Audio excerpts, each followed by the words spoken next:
જે ઘટના ઘટી છે ત્યાંથી 100 મીટરના અંતરે આ સોસાયટી આવેલી છે। આ સોસાયટીના દ્રશ્યો સંધ્યા તમે સીધા જોઈ રહ્યા છો કે અહીંયા આ બાલ્કનીના તમામ લોકો જે વસવાટ જે છે તે કરતા નજરે પડી રહ્યા છે।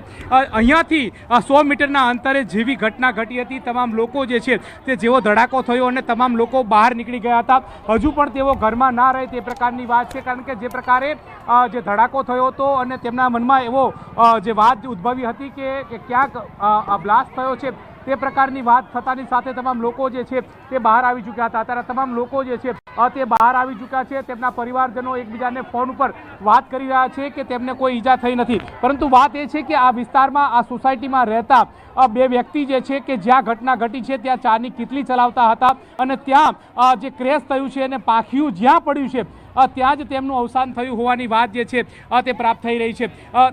લોકો જે છે તે આકરણ કરતા પણ નજરે પડી રહ્યા છે। તમામ લોકોના મનમાં એક કુતૂહલતા જે છે તે જોવા મળી રહી છે।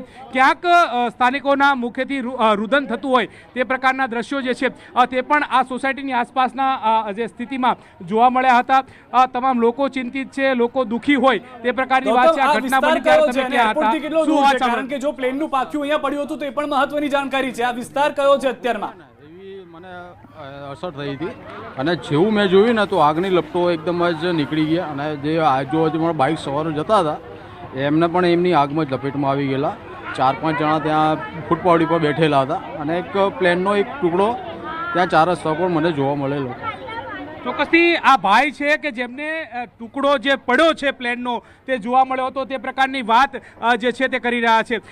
ત્યારે તે કોઈ તેમાં ઈજાગ્રસ્ત થયું હતું? શું સ્થિતિ હતી? તમે ત્યાંથી નીકળ્યા અને ફાયરોની ગાડી પણ એક બાદ એક જોવા મળતી હતી? હા, ફાયરોની ગાડી એ બનાવ બન્યા પછી તરત જ જોવા મળેલી હતી અને ત્યાંથી નીકળતા જ 4-5 જણા જે બાઇકમાં સવાર હતા એ લોકો આગની ઝપેટમાં આવી ગયેલા અને એમને જ્યાદી એવી ઇન્જરી થયેલી હતી।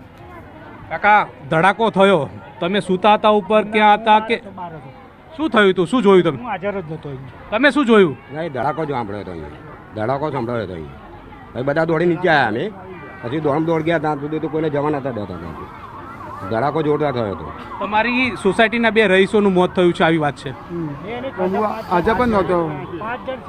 ગૌતમ, વિસ્તાર કયો છે? એરપોર્ટ થી કેટલો દૂર છે આ વિસ્તાર? જો પ્લેનનું પાંખ્યું પડ્યું છે તો જગ્યા મહત્વની છે। ગૌતમ, જાહેર એવી માહિતી નહીં મળી કે એમનો પરિવાર પતી ગયો છે કે જીવિત છે કે એવું। ચોક્કસથી આ વિસ્તારની વાત કરીએ તો આ મેઘાણીનગરનો વિસ્તાર છે કે જ્યાં ઘટના ઘટી છે ત્યાંથી 100 મીટરનો વિસ્તાર જે છે તે જોવા મળી રહ્યું છે। આ વિસ્તારની વાત કરીએ તો ગિરધરનગરના છાપરા તરીકે આ વિસ્તાર જે છે તે ઓળખતા હતો। ત્યાં પુનર્વસનની જે આ સોસાયટી જે છે તે નિર્માણ થઈ હતી। ન્યૂ લક્ષ્મીનગર તરીકેનો જે વિસ્તાર જે છે તે જોવા મળતો હોય છે। આ પ્રકારની વાત આ સ્થાનિકના મુખેથી સાંભળવા મળી છે। આ તમામ માજીઓ જે છે તે સાંજના સમયે એટલે કે ઘરે રહેતા હોય છે અને તમામે અવાજ સાંભળ્યા બાદ અહીંયા બેઠા છે। અહીંથી ઘરે નથી જવું તે પ્રકારની વાત તેમના મુખેથી સાંભળવા મળી રહી છે।